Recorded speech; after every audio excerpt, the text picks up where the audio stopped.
Hey, what is up, everyone? Today we got a pretty unique story. It's narrated by Frederick Surrey. Get cozy and watch till the end, guys. In the grim darkness of the far future, there are countless battles, endless wars, and clashes between forces so powerful they reshape worlds. Yet amidst all this carnage, there exists a curious absence in the lore, a gap so specific, yet so telling, that it reveals fundamental truths about how warfare functions in the 41st millennium. This is the story of why two of the galaxy's most formidable forces, the ancient Custodian Dreadnoughts and the savage green tide of the Orks, have never truly met in battle. Think about it for a moment. The Orks live for combat. They are genetically engineered for war, driven by an insatiable hunger for violence, always seeking the biggest, toughest opponents they can find. Their entire culture revolves around proving themselves against worthy foes. Meanwhile, the Custodian Dreadnoughts represent some of the most powerful war machines humanity has ever created, piloted by warriors who once stood as the Emperor's own companions, encased in technology so advanced that even the Mechanicum struggles to maintain it. These are engines of war that could walk through enemy formations like a farmer through wheat. You would think these two forces would be magnetically drawn to each other. The Orks would surely hear tales of these golden titans and come seeking glory. The Custodian Dreadnoughts would surely be deployed to smash green invasions. Yet across 10,000 years of recorded history, across countless campaigns and crusades, these two juggernauts have essentially never crossed paths in any meaningful way. This isn't just a coincidence. It's not simply an oversight in the lore. This absence tells us something profound about the nature of the Imperium's defenses, about Ork psychology, and about how the grandest strategies of the galaxy actually function. To understand why these forces don't fight, we need to understand what they are, where they operate, and what drives them. We need to look at the fortress world of Terra itself, wrapped in layers of defense, so thick that reaching it requires resources beyond what most Ork empires could ever muster. We need to examine the extremely limited numbers of Custodian Dreadnoughts, assets so rare and valuable that they're held back even when Terra itself faces threats. And we need to understand that in a galaxy of 1,000,000 worlds and endless war, there are simply easier fights to find and more important battles to wage. The answer to this question takes us deep into the heart of Imperial defensive doctrine, into the twisted psychology of the green-skin menace, and into one of the most fascinating paradoxes in all of Warhammer lore. So settle in as we explore why the unstoppable force and the immovable object have remained, throughout the ages, tantalizingly separated. The Golden Sentinels, understanding Custodian Dreadnoughts. Before we can understand why Orks don't fight Custodian Dreadnoughts, we need to understand exactly what these war machines are and why. They're so incredibly rare. These aren't your standard Space Marine Dreadnoughts, mass-produced by the thousands across countless Forge worlds. These are something else entirely, something that exists at the intersection of the Imperium's highest technology and its deepest tragedy. A Custodian Dreadnought begins not as a machine, but as a warrior. Not just any warrior, but one of the 10,000, the Adeptus Custodes, the Emperor's own chosen companions.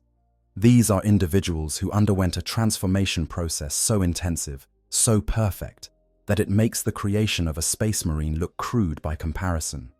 Where a Space Marine is mass-produced through a relatively standardized process, each Custodian is individually crafted, their genetic enhancement tailored specifically to them, taking years or even decades to complete. They are works of art as much as weapons of war. The physiology of a Custodian is remarkably durable, far beyond even that of an Astartes. They heal from wounds that would kill lesser beings. They can fight for days without rest. Their reflexes operate at speeds that seem to violate the laws of physics. But even these demigods have limits.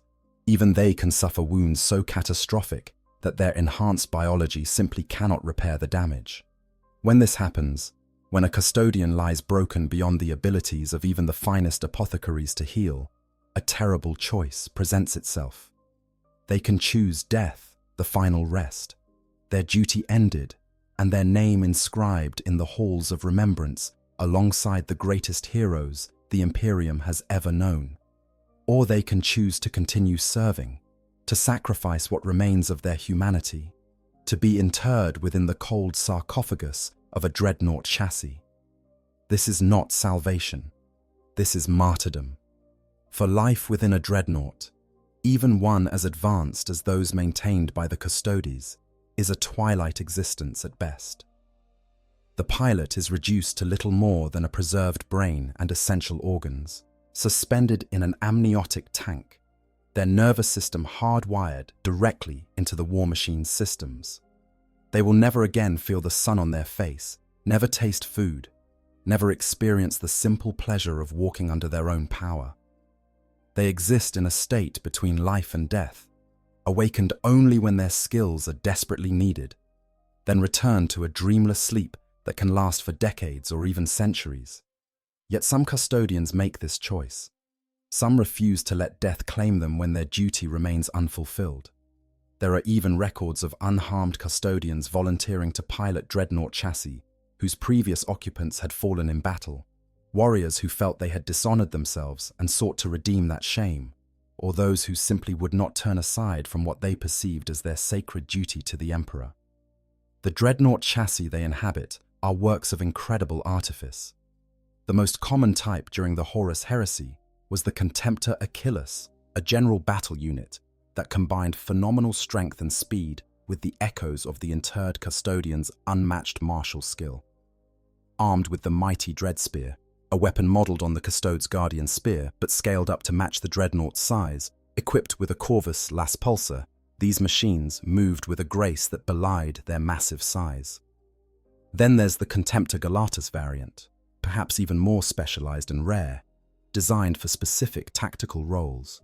And towering above even these is the Telemon Heavy Dreadnought, a colossus among colossi.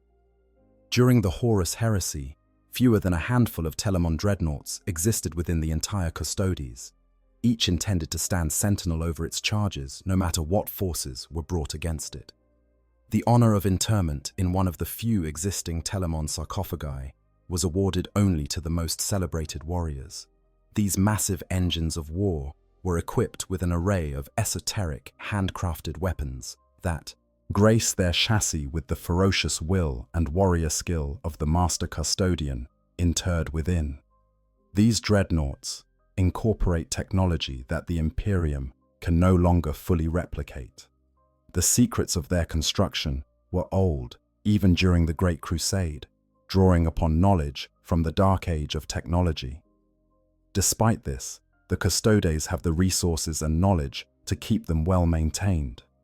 They're protected by atomantic shields that can dispel laser blasts and artillery shells, armored in adamantine plating that can withstand punishment that would reduce lesser war machines to molten slag. But here's the crucial detail that explains so much about why these machines rarely see battle. They are extraordinarily rare. We're not talking about hundreds or even dozens. The lore suggests that during the Horus Heresy, the Custodes possessed only a handful of these machines. And after the War in the Webway, a desperate campaign fought beneath the Imperial Palace against daemonic hordes that lasted for years. There was a critical shortage of dreadnought chassis. Thousands of mortally wounded custodians who might have been interred were instead lost forever, because there simply weren't enough sarcophagi to save them all.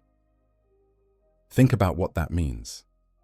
In an organization that numbers exactly 10,000 warriors, in a force that rarely suffers casualties due to their supreme skill, the fact that thousands were lost because of a shortage of dreadnought chassis tells us just how few of these machines exist. We might be talking about dozens at most, possibly fewer. Each one represents not just a priceless relic of lost technology, but the continuation of a warrior whose skills and experience are literally irreplaceable. When a custodian falls in battle, another cannot simply be recruited and trained to replace them. The process of creating a custodian takes years, decades even, and the knowledge they accumulate over centuries of service cannot be transferred. When you lose a custodian dreadnought, you lose not just a war machine, but a repository of tactical knowledge that might span millennia. A warrior who fought alongside the Emperor himself, who remembers the Great Crusade, who has witnessed the slow decay of the Imperium across 10,000 years. This rarity fundamentally shapes how they're deployed.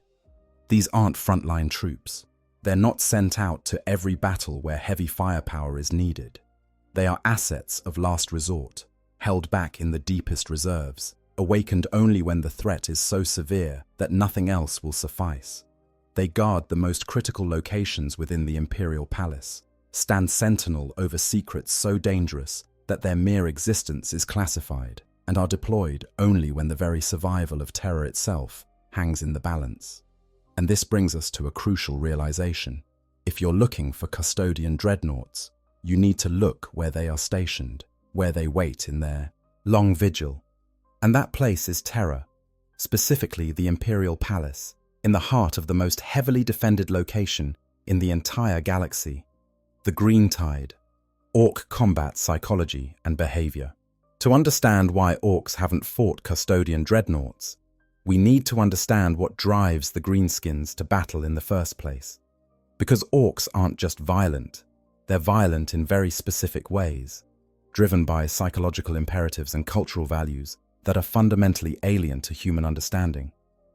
Orks are perhaps the most successful species in the galaxy, outnumbering possibly every other intelligent starfaring race, with the exception of the Tyranids. They achieve this success through a reproductive strategy so unusual it seems impossible. They reproduce through spores. Throughout their lives, and especially at the moment of death, Orks release microscopic spores from their skin.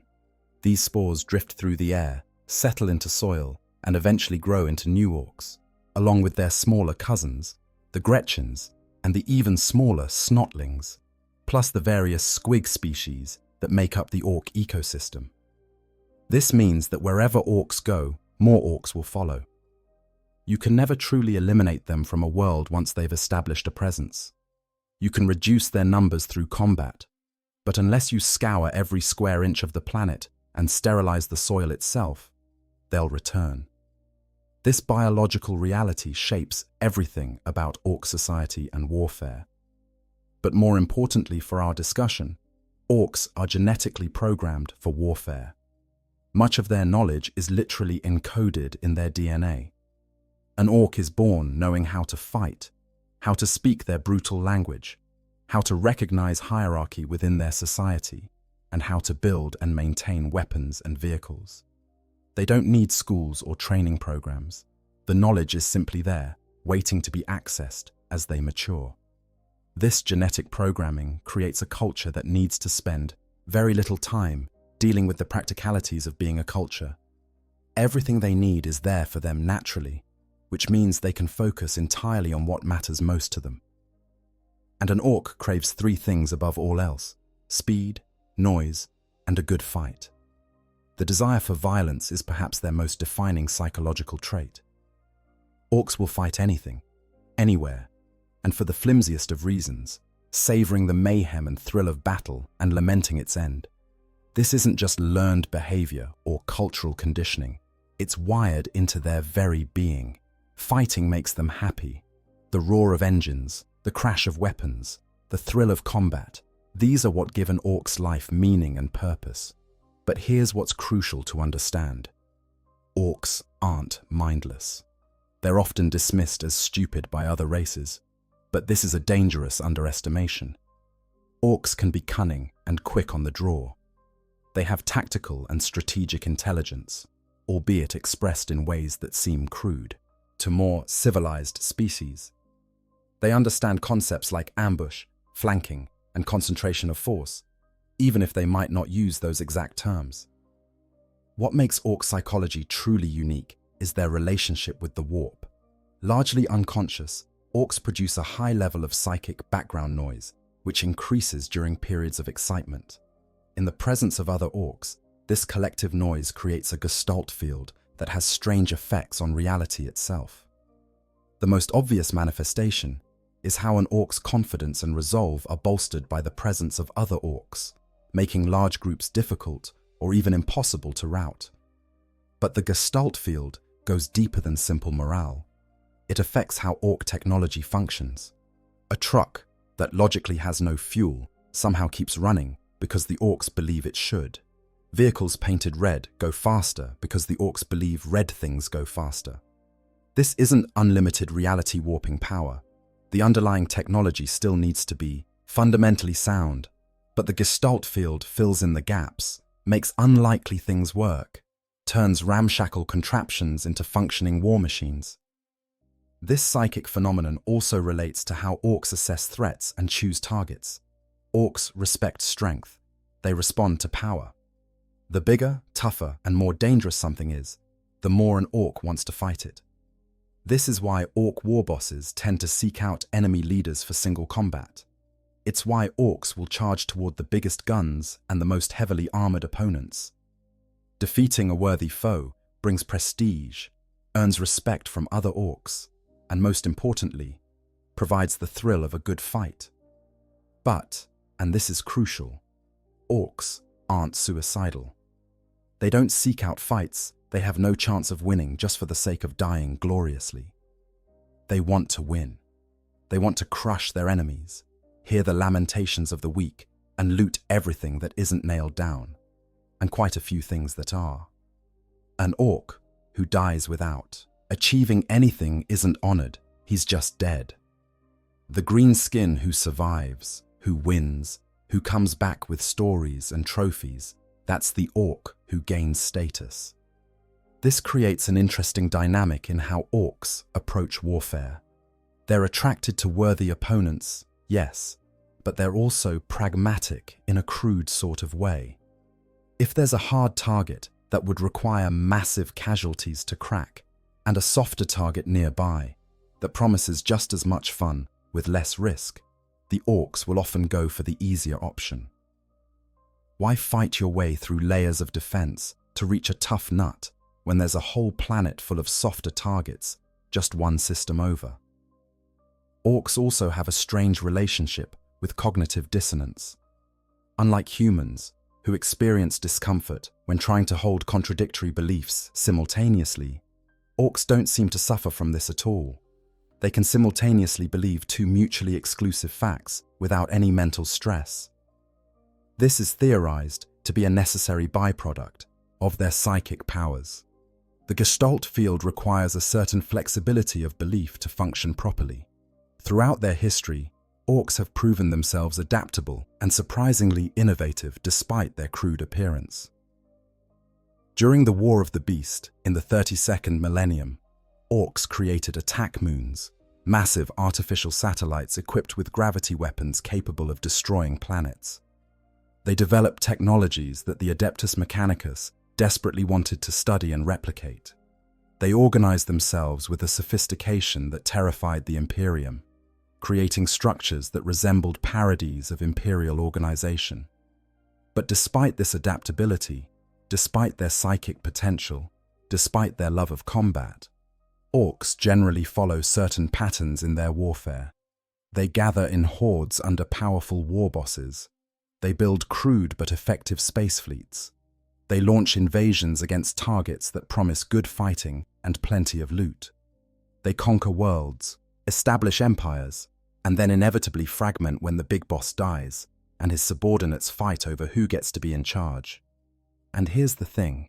With 1 million worlds in the Imperium and countless more in the galaxy, there are always targets available, always enemies to fight, always wars to wage, always fresh territory to conquer. The orcs don't need to seek out the absolute toughest opponents in the galaxy. There are plenty of sufficiently tough opponents much closer at hand, much easier to reach, providing just as much satisfaction with a fraction of the effort. This is the key to understanding orc behavior. Yes, they love a good fight. Yes, they respect strength. But they're also opportunistic. They go where the fighting is good and the pickings are easy. And terror, as we're about to explore, is neither easy to reach nor promising easy pickings. It is, in fact, possibly the single most difficult target in the entire galaxy for any would-be attacker. Fortress Terra, the galaxy's ultimate defense. If you want to understand why Orks haven't fought Custodian Dreadnoughts, you need to understand exactly how difficult it is to reach Terra in the first place. This isn't just a heavily defended world. This is the throne world of the Imperium, the birthplace of humanity's stellar empire, the location of the Golden Throne and the Emperor himself. Every resource, every technology, every strategic consideration of the Imperium's vast military-industrial complex has been bent toward one singular purpose for 10,000 years: making Terra untouchable. Let's start from the outside and work our way in, because Terra's defenses operate on multiple layers, each one capable of stopping invasions that would overwhelm entire sectors. The outermost layer is detection and interception far beyond the Sol system itself. The Imperium maintains extensive monitoring stations and patrol fleets in the sectors surrounding Terra. Any major military buildup, any fleet movement of significant size will be detected long before it can reach the Sol system. The Imperium has 10,000 years of experience watching for threats, and the approaches to Terra are observed with paranoid intensity. But let's say somehow, through stealth or speed or sheer overwhelming numbers, a hostile force manages to approach the Sol system itself without being intercepted. Now they face Battlefleet Solar, one of the largest and most powerful naval formations in the entire Imperium. This isn't a single fleet, but rather an entire segmentum fleet that remains permanently stationed within a single system. We're talking about hundreds of warships, from nimble frigates and destroyers to massive battleships and grand cruisers, all crewed by veterans, all equipped with the finest weapons the Imperium can provide. Battlefleet Solar doesn't just defend Terra, it patrols the entire Sol system, protecting Mars and its invaluable forge facilities, guarding the outer planets where various Imperial institutions maintain bases and installations, and ensuring that nothing hostile gets anywhere near the inner system. During the Horus Heresy, even with half the fleet committed to the War Master's cause, the loyal elements of Battlefleet Solar managed to inflict horrific casualties on the traitor forces. If somehow an enemy breaks through Battlefleet Solar, they then face the fortifications of the outer system. Luna, Earth's moon, is not just a satellite, but a massive military installation in its own right. Its surface is covered with orbital defense platforms, massive cannons capable of striking targets in high orbit, extensive docking facilities for fleet elements, and garrison forces ready to repel any attempted landing. Luna serves as the primary port for ships coming to Terra, precisely because allowing large vessels to dock directly with the throne world would create security vulnerabilities.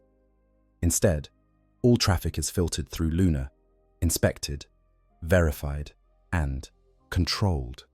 Mars, the red planet, home of the Adeptus Mechanicus, represents another layer of defense. The Forge world produces much of the Imperium's military equipment, but it's also a fortress in its own right. The Mechanicum maintains its own fleets, its own armies of Skitarii and war machines, and its own orbital defenses. Mars and Terra have a complex relationship, sometimes cooperative, sometimes competitive. But both worlds understand that if one falls, the other is doomed. Then there are the moons of the outer planets, various asteroid fortresses, and deep space installations, each contributing to the defensive network. The Grey Knights maintain their fortress monastery on Titan, Saturn's largest moon. Various inquisitorial facilities are scattered throughout the system. Every approach vector, every possible attack route, has been analyzed and fortified over the course of millennia. But even if an attacking force somehow fought through all of this, somehow destroyed or bypassed the fleets and fortifications, somehow reached Terra itself, they then face the ultimate fortress, the Imperial Palace. The Imperial Palace is not just a building. It's not even just a city. It's a continent-sized megastructure that spans a significant portion of Terra's surface. Its outermost walls are thousands of kilometers in circumference. Its spires break through the atmosphere and rise into the void like mountains of stone and steel. Its sublevels dig hundreds of kilometers into Terra's bedrock, creating a fortress that extends as much downward as it does upward. The palace houses billions of people within its walls. Entire societal sub-nations, clan holdings, and techno-urban tribes dwell in its corridors and chambers. The defensive works are beyond counting. Kilometers of orbital guns, defensive silos, concealed weapon batteries, all maintained in perfect readiness despite their age. Void shields capable of deflecting orbital bombardment. Adamantine gates that could withstand the hammering of Titan weapons. Kill zones designed to channel attackers into positions where they can be destroyed with maximum efficiency. Multiple Titan legions maintain a presence on Terra.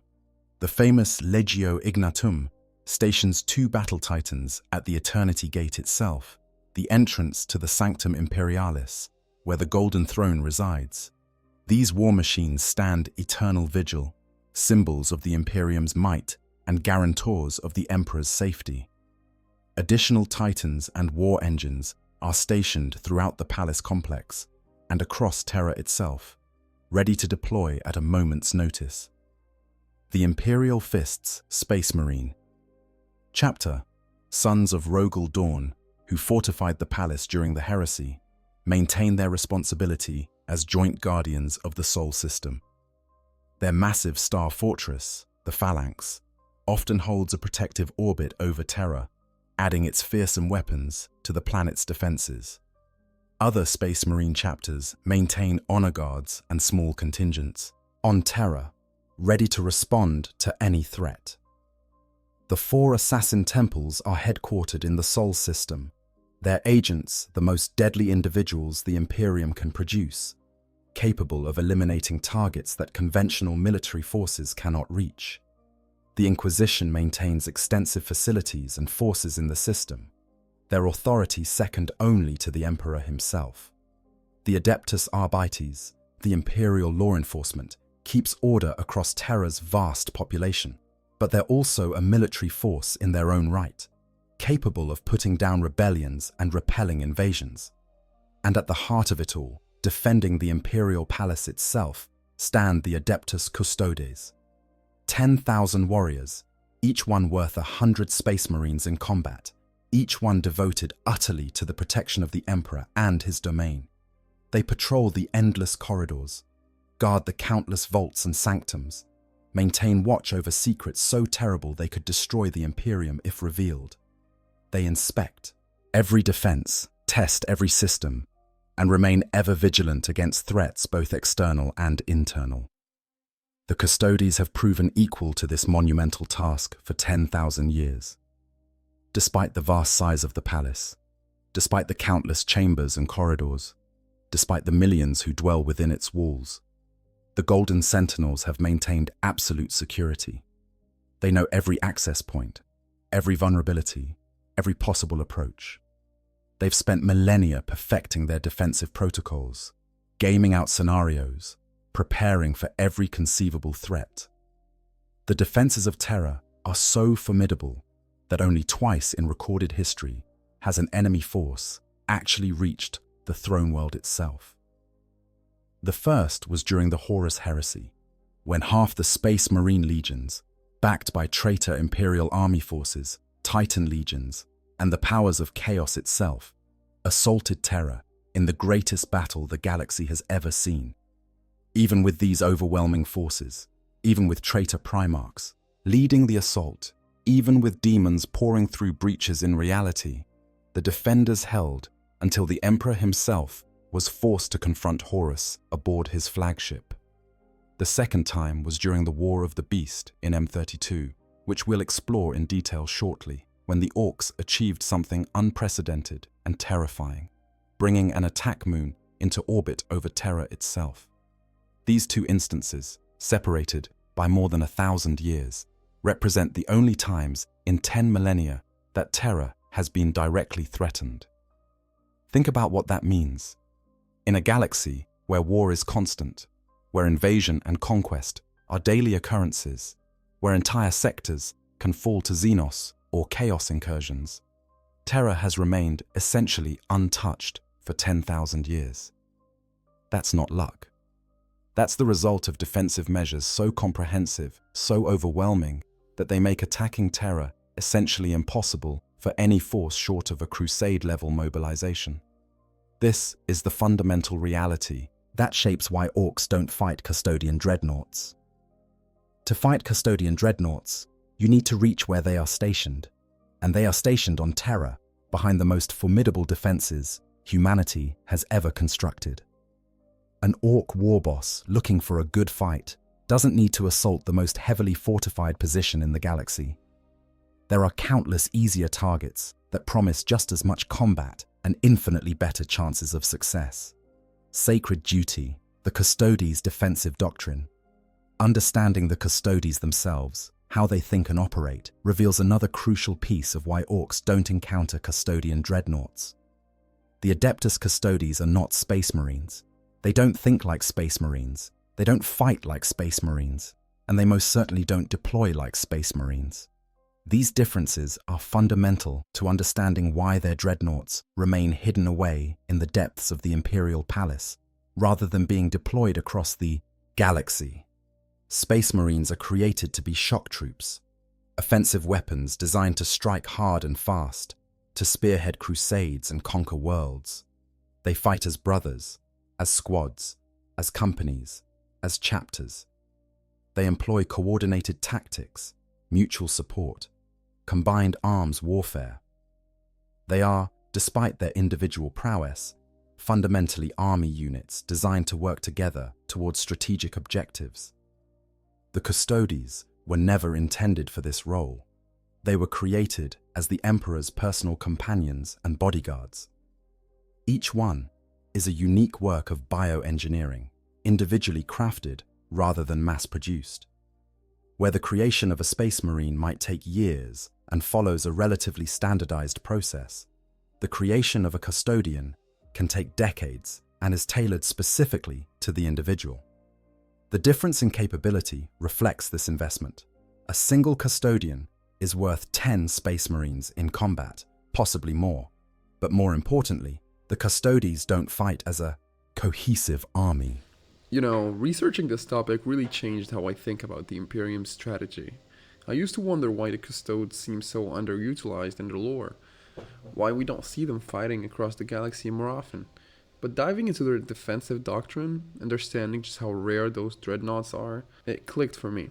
They're not being wasted or held back unnecessarily. They're doing exactly what they were designed to do, being the last line of defense that hopefully never has to fight. It's kind of poetic in a way. The Orks are out there having the time of their lives, fighting on every front imaginable, while these ancient warriors sleep in the darkness beneath the palace, waiting for a threat that might never come. Both forces are perfectly suited to their roles, and the fact they've never met isn't a plot hole. It's actually brilliant world building. Sometimes the most interesting stories in Warhammer are the ones about battles that never happened and the reasons why. Anyways, let's get back to the story. They fight as individuals, each one a complete warrior capable of independent action. This isn't a weakness or a flaw. It's by design. They were deliberately made this way, so they shared bonds with none but the Emperor himself. They don't operate with the same squad-level tactics as Space Marines. Instead, each Custodian represents a perfect weapon, capable of analyzing a battlefield, making tactical decisions, and executing those decisions with lethal efficiency. This fundamental difference in mindset shapes everything about how the Custodes operate. They are not conquerors. They are not crusaders. They are guardians, protectors, defenders. Their entire purpose revolves around keeping the Emperor and his domain safe, not around expanding the Imperium or taking the fight to its enemies. This might seem like a minor distinction, but it has profound implications for their deployment patterns. For much of their history, the Custodes rarely left the Imperial Palace and almost never left Terra. Some question whether 10,000 years of essentially guard duty might have dulled their edge, turned them into a symbolic organization more than a functional military force. This concern is understandable, but fundamentally misses the point of what the Custodians are. They haven't been idle. They've been preparing. 10,000 years of studying every possible threat, gaming out every scenario, perfecting every defensive protocol. They maintain the palace's endless defenses, inspect orbital guns and defensive silos, guard hidden vaults containing secrets so dangerous their release could doom humanity. They conduct blood games, where custodians attempt to infiltrate the palace and reach the Emperor, testing security and identifying vulnerabilities. They rotate through garrison duties across the Sol system, protecting military installations on Luna, Venus, Pluto, and the deep space fortresses that watch the approaches to Terra. Recent lore has revealed that they've also been secretly fighting for the last 10,000 years, though not in the way Space Marines fight. Shield companies deploy on covert missions, eliminating threats before they can reach Terra. The eyes of the Emperor, retired custodians who go out into the Imperium to watch for dangers, report back intelligence that informs Custodians' operations. The Aquilan Shield identifies individuals who are fated to prevent disasters before they threaten the Golden Throne, then protects these people whether they want protection or not. But these operations are selective, surgical, and above all, defensive in nature. The Custodians don't deploy to every war zone. They don't send forces to every sector facing invasion. They act only when the threat is direct, when it targets Terra or threatens the Emperor's plans in ways that require their unique capabilities. This defensive doctrine extends to their most valuable assets, the Dreadnoughts. Remember, these machines are extraordinarily rare, each one containing a warrior whose skills and knowledge are irreplaceable. They are not frontline troops to be deployed wherever heavy firepower is needed. They are reserves, held back for the most desperate circumstances. Consider the logic from the Custodians' perspective. The Imperial Palace is vast, thousands of kilometers in circumference, with countless chambers, vaults, and corridors that must be defended.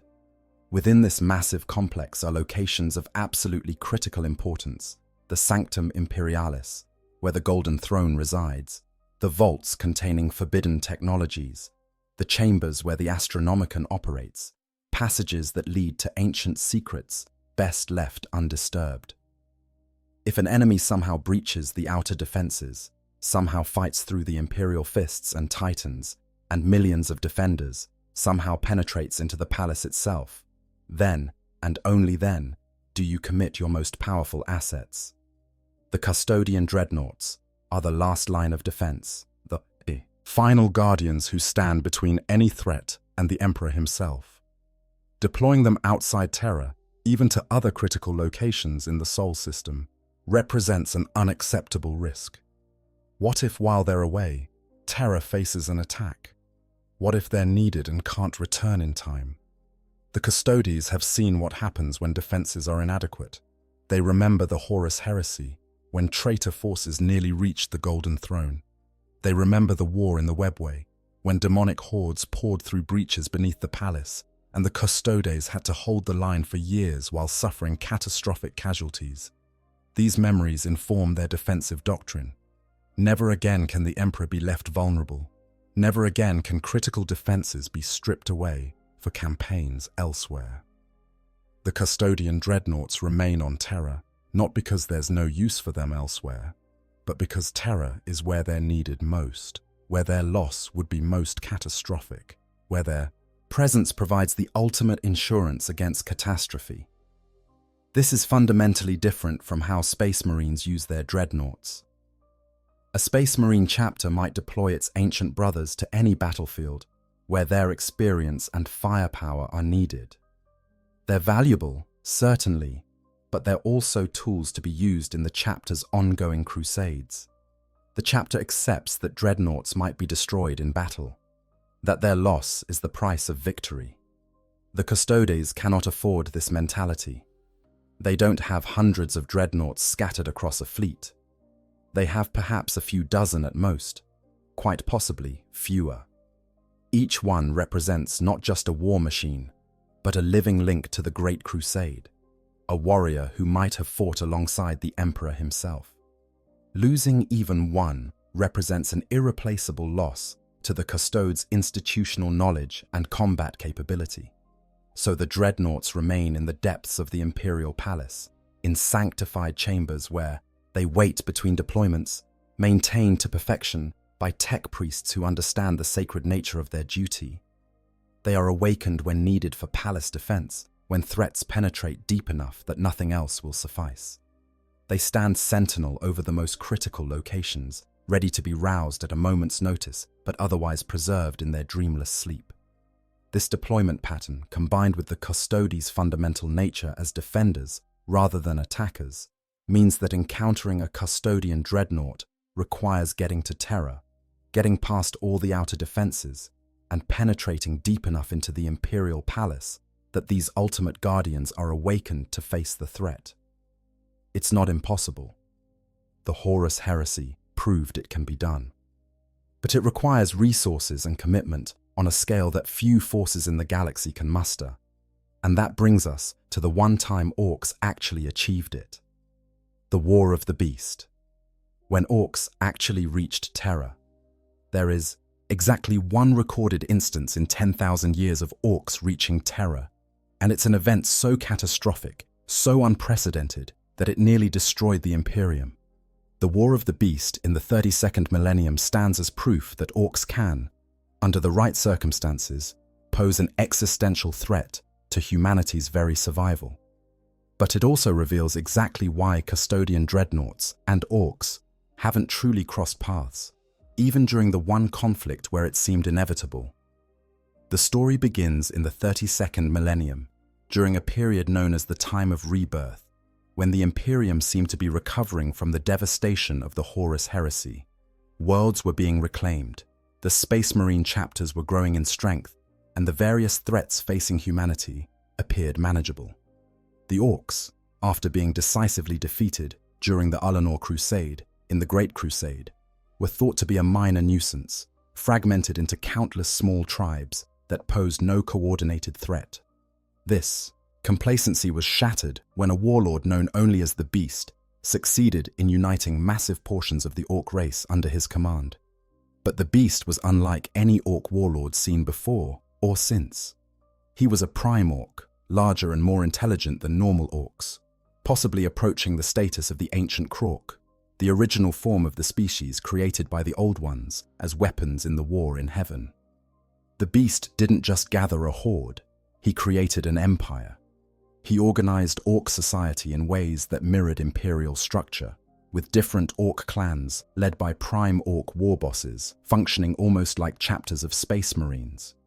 He developed technologies that terrified the Mechanicum, gravity weapons and psychic technologies that represented capabilities the Imperium had never seen from greenskins before. Most terrifyingly, he created attack moons, massive artificial satellites converted from natural moons and equipped with gravitic weapons capable of destroying entire planets. The war that followed was apocalyptic. Ork forces swept across the Imperium on a scale that dwarfed even the Ullanor Empire that Horus had defeated. World after world fell to the green tide. Major Imperial holdings like Prandium and Quinton in Ultramar were invaded, forcing the Ultramarines and their successors into defensive roles. The Blood Angels destroyed one attack moon, but more appeared, each one representing a mobile fortress capable of annihilating fleet elements and scouring continents. The situation became desperate when an attack moon appeared in orbit over Terra itself. The psychological impact cannot be overstated. Terra, the throne world, the most heavily defended world in the galaxy, suddenly had an Ork superweapon hanging above it, like a sword of Damocles. Panic erupted across the planet. The Adeptus Arbites struggled to contain massive waves of riots and civil unrest. Thousands died in the chaos. To make matters worse, Fabricator General Kubik on Mars refused to send aid, creating a schism at the worst possible moment. The High Lords of Terra, the ruling council of the Imperium, were barricaded in secure areas of the Imperial Palace, essentially hiding while the fate of humanity hung in the balance. The majority of Battlefleet Solar had been deployed elsewhere or destroyed in previous engagements, leaving Terra virtually defenseless. The architecture of disaster was complete. The Imperium's capital was under direct threat, and its leadership was paralyzed. What happened next revealed both the desperation of the situation and the strange nature of this Ork threat. A desperate plan emerged to board the attack moon with a Deathwatch kill team, while the Imperial Navy held back the Ork fleet that had emerged from the massive construct. The plan was audacious. Plant beacons, reverse-engineered from Ork technology on the attack moon, then teleport the entire structure out of the Sol system. The Deathwatch succeeded in placing the beacons. But the Mechanicum's attempt to master the Ork technology failed catastrophically. When they activated the teleportation, only half the attack moon vanished. The other half shattered, raining debris down on Terra in a storm of destruction that killed hundreds of millions and damaged portions of the Imperial Palace itself. But here's the crucial detail. The Orks never actually invaded Terra's surface. The attack moon hung in orbit, a terrifying threat, but the green tide never made planetfall in force. They never fought their way through Terra's cities. They never assaulted the Imperial Palace's walls. And most importantly for our discussion, they never penetrated deep enough into the palace to encounter the Custodian Dreadnoughts, standing guard in its innermost sanctums. Why not? The answer reveals important things about both Ork psychology and the nature of this particular campaign. The beast's Orks were different from normal greenskins. They were more organized, more strategic, more willing to use terror and intimidation as weapons, rather than immediately charging in for direct combat. When Ork ambassadors actually met with the High Lords, they spoke Gothic and demanded the Imperium's surrender. This was psychological warfare on a level no one expected from Orks. The attack moon served its purpose just by being there. Its presence created panic, disrupted the Imperium's defenses, and demonstrated the beast's power. The Orks didn't need to land on Terra because the threat alone was achieving their strategic objectives. They were fighting a different kind of war, one that understood the value of terror and the importance of breaking enemy morale before committing to a costly assault. Additionally, the Imperial response, though initially chaotic, did eventually mobilize. The Last Wall Protocol brought together successor chapters of the Imperial Fists, creating a combined fleet of significant power. The Sisters of Silence, thought lost, were rediscovered and proved crucial in fighting the Ork Weirdboys, whose psychic powers were key to many beast technologies. Vulcan himself, the Primarch of the Salamanders thought dead, appeared and led forces against the beast. The war eventually turned when Imperial forces located and assaulted the Orks' throne world of Ullanor itself, which had been converted into an attack planet, a superfortress beyond anything previously imagined. The fighting was apocalyptic, with Imperial casualties approaching 50% and 1 in 3 Space Marines being lost. But through sheer attrition and the intervention of Vulcan, the Imperials slowly advanced and eventually killed the beast, breaking the coordination that had made this campaign so terrifying. The War of the Beast fundamentally changed how the Imperium viewed the Ork threat. Never again would greenskins be dismissed as minor nuisances. The conflict demonstrated that under the right leadership, with the right organization, Orks could threaten the very existence of the Imperium. It's telling that this remains the largest Ork incursion in recorded Imperial history, larger even than Guzakul's campaigns on Armageddon. But notice what didn't happen. Even during the greatest Ork threat Terra has ever faced, even with an attack moon in orbit and the Imperium on the brink of collapse, the Custodian Dreadnoughts apparently weren't deployed in any significant capacity. There are no records of them fighting Ork forces, no tales of golden war machines cutting down green hordes. This tells us something crucial. Even when Terra itself was threatened, the threat didn't penetrate deep enough to require the activation of these final guardians. The Custodies' defensive doctrine held: preserve the most valuable assets for the ultimate crisis. The attack moon was handled through other means. The threat was contained and eventually defeated without needing to awaken the ancient warriors sleeping in the palace's deepest chambers.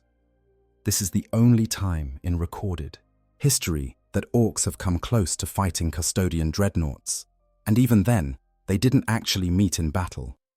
The War of the Beast proves it's possible for Orks to reach Terra, but it also shows how incredibly rare such circumstances are. It required a unique Ork warlord, unprecedented organization, exotic technologies, and the element of surprise against an Imperium that had grown complacent.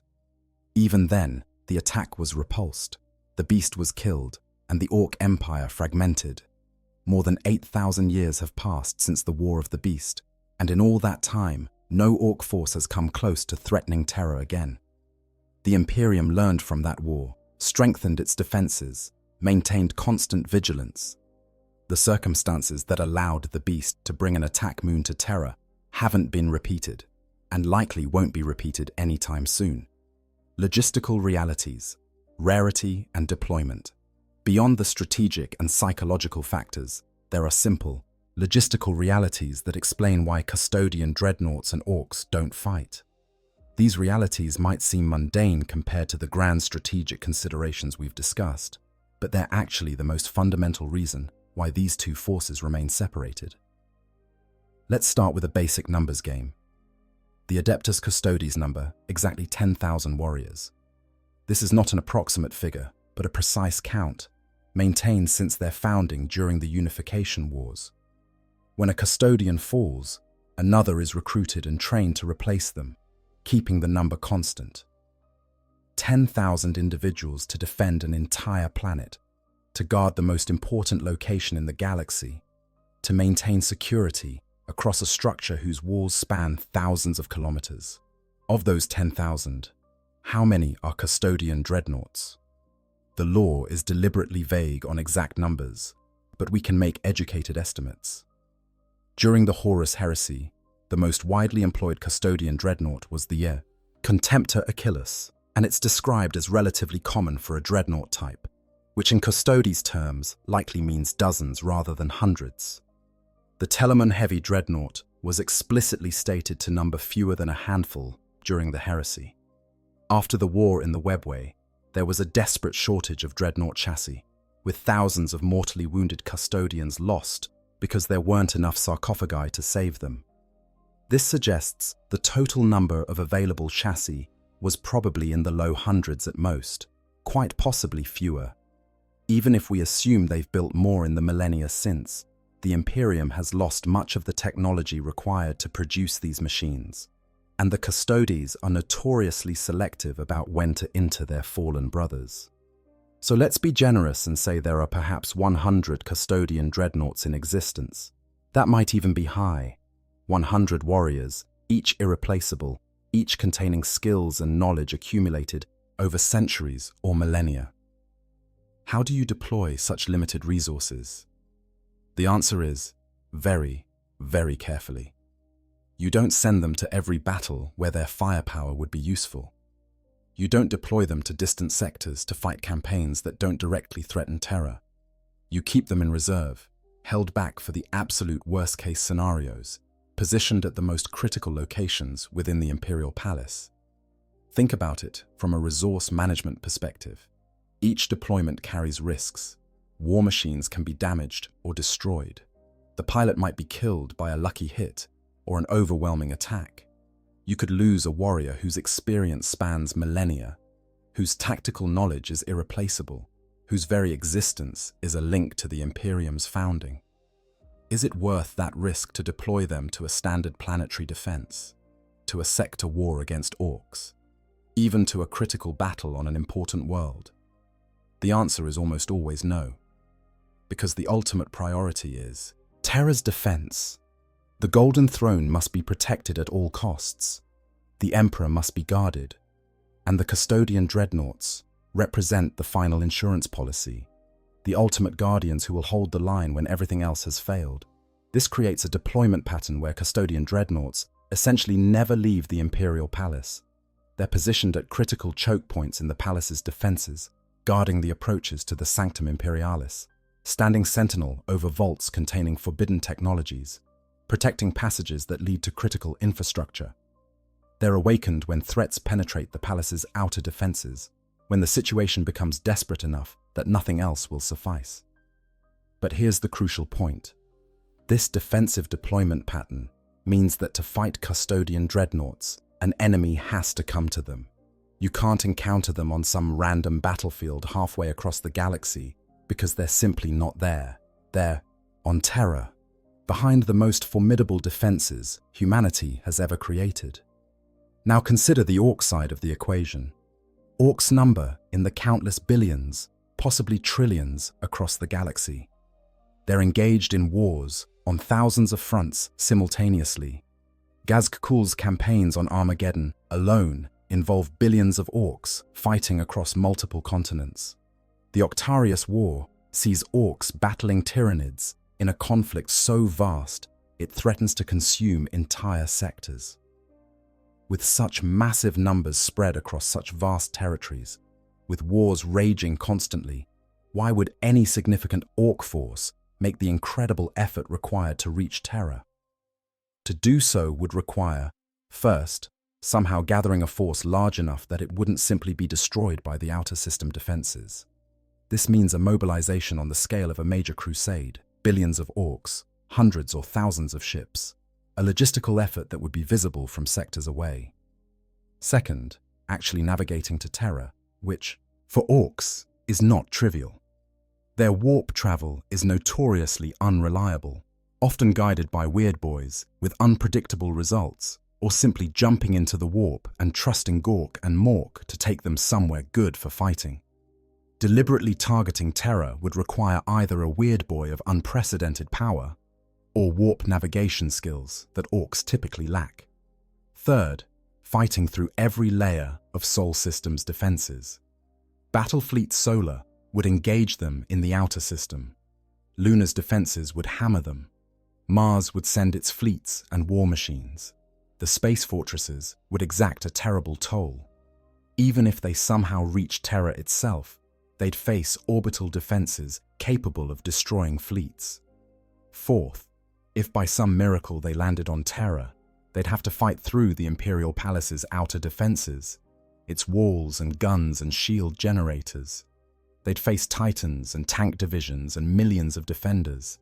They'd be channeled into kill zones designed to maximize casualties.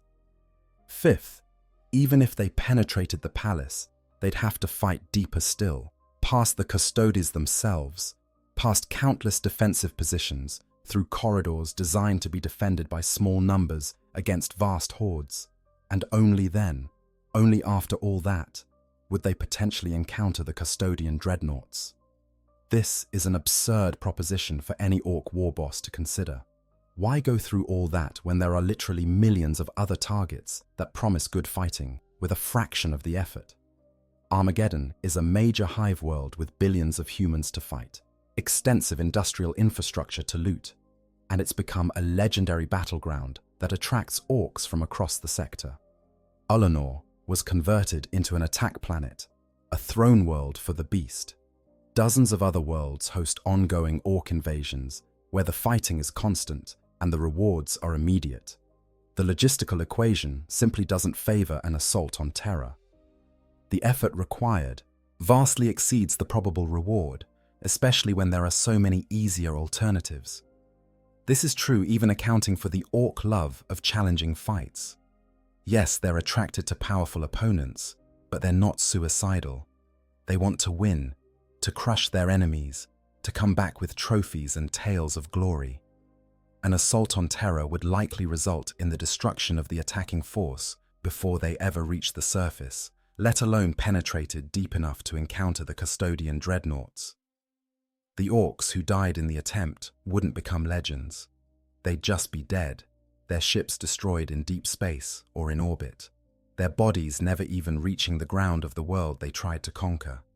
From a purely practical standpoint, the rarity of Custodian Dreadnoughts combined with their deployment exclusively on Terra, matched against the logistical impossibility of reaching Terra for most Ork forces, creates a situation where these two forces simply exist in different operational spheres. They might as well be on different planets, separated by circumstances so overwhelming that their paths never cross. Ork target selection. Why they fight elsewhere. Understanding why orcs don't attack Terra requires understanding what they do attack and why. Orc target selection might seem random to casual observers, savage hordes descending on unfortunate worlds with no rhyme or reason. But there are patterns to orc aggression, logical factors that determine where they direct their violence, and these patterns consistently lead them away from Terra and toward other battlefields. The first and most important factor is opportunity. Orcs don't plan elaborate campaigns years in advance. They don't carefully research targets and prepare detailed invasion plans. They're opportunistic in the extreme. If they encounter someone who looks like they'd be fun to fight, they attack. If they hear about a good scrap happening somewhere, they head in that direction. If a war boss decides a particular world would be good for conquering, the horde moves. This opportunistic approach means orcs tend to attack targets that are relatively close and relatively accessible. A world 1 or 2 warp jumps away is infinitely more attractive than a target requiring weeks of warp travel through dangerous space. An isolated outpost is more appealing than a heavily defended system that would require extensive losses to crack. Orcs take the path of least resistance to a good fight, which consistently leads them toward the Imperium's frontier worlds, contested sectors, and isolated colonies. Armageddon has become perhaps the most famous orc target in the modern era, a hive world that has suffered 3 major orc invasions and countless smaller attacks. Why? Because it's valuable, heavily populated, industrialized, and relatively accessible from orc-controlled space. It provides everything an orc could want: millions of humans to fight, extensive infrastructure to loot and convert to orc purposes, and enough strategic value that the Imperium will commit massive forces to its defense, ensuring the fighting continues for years or even decades. Gazkul Mag Uruk Thraka, the most powerful orc warlord of the current era, has made Armageddon his personal crusade. He's gathered millions of orcs to its surface, created a war that spans continents and involves multiple Space Marine chapters plus countless Imperial Guard regiments. For an orc who wants the best fighting possible, who wants to test himself against worthy opponents, Armageddon provides everything Terra would offer, but with the critical advantage of actually being reachable. Consider what Armageddon offers versus what Terra offers from an orc perspective. Armageddon has extensive hive cities, perfect for brutal urban warfare. Terra has the Imperial Palace, but reaching it would require fighting through defenses that would destroy the attacking force. Armageddon's defenders include space, marines, Imperial Guard, Titans, and Mechanicus forces, providing worthy opponents and varied tactical challenges. Terra's defenders include all that, plus the Custodians, assassins, and defensive systems that could destroy invasion forces in orbit. Armageddon can be reached with a few warp jumps from orc-controlled territory. Terra is deep within the Imperium, requiring a journey through some of the most heavily patrolled space in the galaxy. Armageddon, when conquered, provides resources and infrastructure the orcs can use. Terra, even if somehow conquered, is so devastated and depleted that its value as a prize is questionable. The calculation is simple. Armageddon provides 90% of the fun with 10% of the effort. Terra might provide slightly more prestige if conquered, but the probability of even reaching it is so low that the expected value drops to nearly nothing. This same calculation applies across the galaxy. Orcs are fighting on thousands of worlds simultaneously because those thousands of worlds are accessible and provide good fighting. The Octarius War, where orcs and Tyranids have been locked in combat for decades, attracts greenskins from across the eastern fringe because it's accessible and the fighting is constant. Various orc empires in the galactic northeast provide bases from which orcs can launch raids against nearby imperial and alien worlds. There's also a psychological component. Orcs respect strength and power, but they also respect results. A war boss who launches his horde at an impossible target and gets everyone killed without achieving anything doesn't become a legend. He becomes a cautionary tale about what not to do. Orc society is competitive, and war bosses maintain their position by delivering victories and loot to their followers, promising a glorious assault on Terra that ends with the fleet being destroyed in deep space won't inspire loyalty. Smart Orc war bosses, and there are more of them than humans, typically understand the value of picking winnable fights. They'll attack targets that are tough enough to provide good fighting, but soft enough that victory is possible. They'll build their empires by conquering worlds they can actually hold, establishing bases from which to launch further raids. They'll accumulate victories and prestige, and use these to attract more orcs to their banner. The Greenskins also have an interesting relationship with fame and notoriety. Fighting against legendary opponents increases an orc's status, but only if they survive to tell the tale.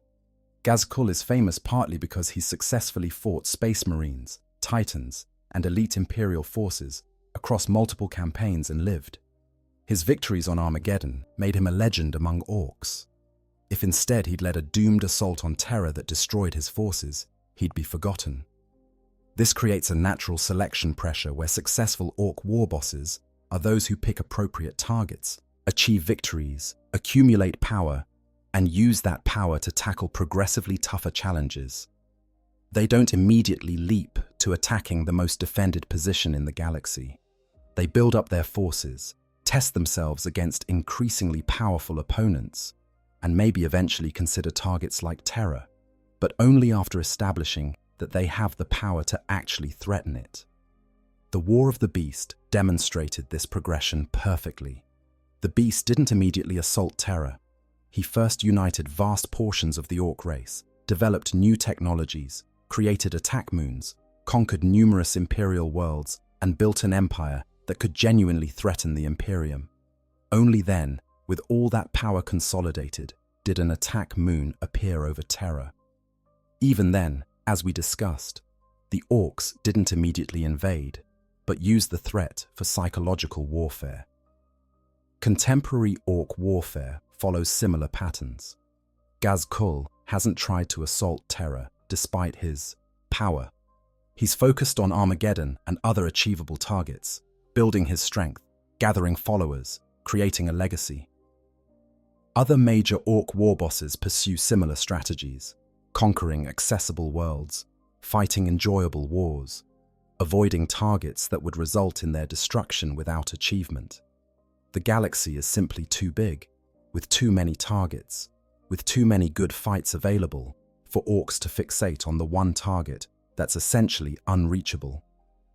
They might dream about crushing the Imperium's capital, might talk about it around their fires, but when it comes time to actually launch a campaign, they'll pick the target that promises the best combination of good fighting and achievable victory. And that target is never Terra, which means the Custodian Dreadnoughts waiting in the Imperial Palace's depths remain eternally patient, standing guard over a threshold the Greenskins never cross. Hypothetical encounter, if they ever met. Having explored all the reasons why Custodian Dreadnoughts and Orcs don't fight, it's worth considering what would actually happen if, through some extraordinary circumstance, these two forces did meet in battle. Because the theoretical matchup reveals interesting things about both forces and helps us understand why the strategic calculus works out the way it does. Let's imagine the scenario. Somehow, through unprecedented coordination or a perfect storm of circumstances, an Orc force has penetrated deep into the Imperial Palace. They've fought through the outer defenses, somehow survived the withering fire of Titans and heavy weapons platforms, pushed past the Custodes' shield walls, and reached one of the critical inner chambers where the ancient Dreadnoughts stand guard. The alarm sounds, the sacred war machines awaken from their slumber, and the Golden Titans stride forth to face the green tide. The first thing that would happen is psychological shock on the Orc side. Orcs respect size and power, and a Custodian, Dreadnought represents both in overwhelming measure. These aren't standard Astartes Dreadnoughts, common enough that most veteran Orcs have seen them and know their weaknesses. These are larger, more heavily armored, moving with a grace that seems impossible for something so massive, covered in gold, and bearing the iconography of the Emperor himself. The Orks would initially see this as exactly what they came for, the biggest, toughest opponent imaginable. The war boss would probably bellow a challenge, and the horde would surge forward with typical Ork enthusiasm. But that enthusiasm would last precisely until the Custodian Dreadnought opened fire. The weapons carried by these war machines are not standard armament. The Contemptor Achilles bears a dread spear modelled on the Guardian spear, but scaled to match the Dreadnought's size, equipped with a Corvus Las Pulsar capable of cutting through heavy armour like paper.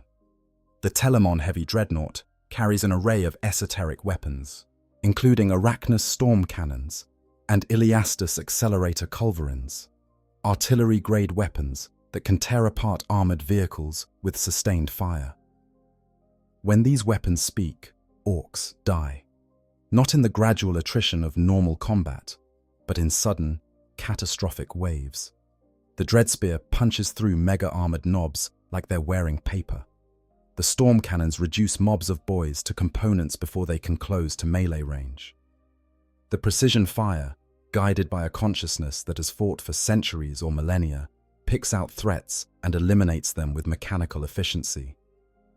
But Orks are nothing if not persistent. They would keep coming, the survivors of the initial onslaught charging forward with renewed enthusiasm, because now they've seen what this golden monster can do and they want to bring it down. Power claws would crash against adamantine armor. Rockets would streak through the air. The war boss, if he survived this long, would lead the charge with whatever massive weapon he's carrying. Here's where the Custodian Dreadnought's true superiority shows. The pilot isn't just a warrior. He's a custodian, someone who was already worth 10 Space Marines before being entombed, whose combat abilities were superhuman even by the standards of Space Marines. That skill, that tactical awareness, that split-second decision-making ability hasn't been lost in the transition to Dreadnought chassis. If anything, it's been enhanced by the machine's capabilities. The Dreadnought wouldn't just stand there trading blows. It would maneuver, using the battlefield's terrain to its advantage, channeling the Orks into kill zones, using its superior reach to engage enemies before they can close. The interred Custodian would call upon martial katas, ancient fighting disciplines that enhance already terrifying combat prowess, adapting stances to counter specific threats. Atomantic shields would flare as they deflect shots that would penetrate lesser defenses. When the shields are eventually overwhelmed, the adamantine armor beneath would prove nearly as resilient. Ork weapons that would destroy Astartes dreadnoughts would merely scar and dent the Custodian war machine's hull. In melee, if the Orks somehow managed to close, the Dreadnought would prove just as deadly. The Dreadspear or the Telemon's power fists would crush Orks with contemptuous ease, each blow delivered with precision that maximizes damage while minimizing the machine's exposure. The pilot's centuries of combat experience would guide every movement, anticipating Ork tactics because he's fought greenskins before, probably many times. The battle would be brutal but brief. Dozens of Orks, maybe hundreds, would die before they could seriously damage the Dreadnought. If the attacking force was large enough, if there were enough knobs in mega armor, if the war boss was particularly powerful and lucky, they might eventually bring the war machine down through sheer weight of numbers and accumulated damage. But even in defeat, even if the Custodian Dreadnought fell, it would take a horrifying toll. The Orks who survived would talk about this fight for the rest of their lives, how the Golden Giant killed and killed until it was finally overwhelmed, how even bringing it down cost them dozens of their strongest warriors, how it never stopped fighting even as its systems failed and its armor was rent. And here's the crucial point. This scenario, this desperate battle in the depths of the Imperial Palace, represents such an extreme outlier that it's essentially theoretical. For this fight to happen, everything else has to have already gone catastrophically wrong. The outer defenses failed. The Custodes' shield wall was broken. The other defensive measures were bypassed or destroyed. This Custodian Dreadnought is being awakened because it's the last guardian between the Orks and whatever critical location it's protecting. In this context, the Dreadnought doesn't need to win the battle alone. It needs to hold long enough for reinforcements to arrive, to delay the enemy advance, to exact such a horrific toll that even if the Orks win this particular fight, they've exhausted themselves doing it. And Custodian Dreadnoughts excel at this kind of fighting, at being the immovable object that breaks the unstoppable force. But the more important point is that this scenario requires such an extraordinary alignment of circumstances that it's never actually happened. The Orks have never penetrated deep enough into the Imperial Palace to force the awakening of the Custodian Dreadnoughts. Even during the War of the Beast, with an attack moon in orbit and the Imperium on the verge of collapse, it didn't happen. And that tells us everything we need to know about why these forces don't fight. The circumstances required for them to meet are so extreme, so unlikely, that in 10,000 years they've never aligned. Conclusion. The answer revealed. We've explored this question from every angle, examining the nature of both forces, the strategic realities of Terra's defenses, the psychological drives of Ork warfare, and the logistical impossibilities that keep these titans separated. Now, we can finally provide a comprehensive answer to why Custodian Dreadnoughts and Orks don't fight. The answer isn't simple. It's not just one factor, but a convergence of multiple realities, each one sufficient on its own to prevent these encounters, but together creating a situation where the separation is essentially absolute. First, there's the rarity factor. Custodian Dreadnoughts exist in extraordinarily limited numbers, perhaps a few dozen, maybe as many as 100, but certainly not more than that across the entire Imperium. Each one represents an irreplaceable asset, a warrior whose skills and knowledge cannot be replicated. This extreme scarcity means they're deployed with the utmost caution, held back as reserves of last resort, positioned only at the most critical locations. Second, there's the deployment pattern, shaped by the Custodes' fundamental nature as defenders rather than conquerors. These are not offensive weapons meant to be sent across the galaxy to whatever battlefield needs heavy firepower. They are final guardians, last lines of defense, positioned at specific critical points within the Imperial Palace, and almost never moved from those positions. To encounter a Custodian Dreadnought, an enemy must come to where they are stationed. Third, there's the reality of Terra's defenses, layer upon layer of military power so overwhelming that reaching the planet's surface is nearly impossible for any attacking force. The Sol system is protected by one of the largest fleet concentrations in the entire Imperium, by fortified moons and orbital platforms, by Mars and its forge facilities, by monitoring systems that detect threat sectors away. Actually reaching Terra requires resources on the scale of a crusade. Fourth, there's the strategic calculation from the Ork perspective. With millions of worlds in the galaxy, with thousands of ongoing conflicts providing excellent fighting, with numerous targets that are both challenging and accessible, why would Orks focus on the one target that's essentially unreachable? Armageddon provides 90% of the challenge with 10% of the difficulty. Other targets promise good fighting without the impossibility of penetrating Terra's defenses. Fifth, there's the psychological element. Orks are opportunistic, pragmatic in their own crude way. They want victories they can celebrate, not doomed attacks that end with their fleet destroyed in deep space.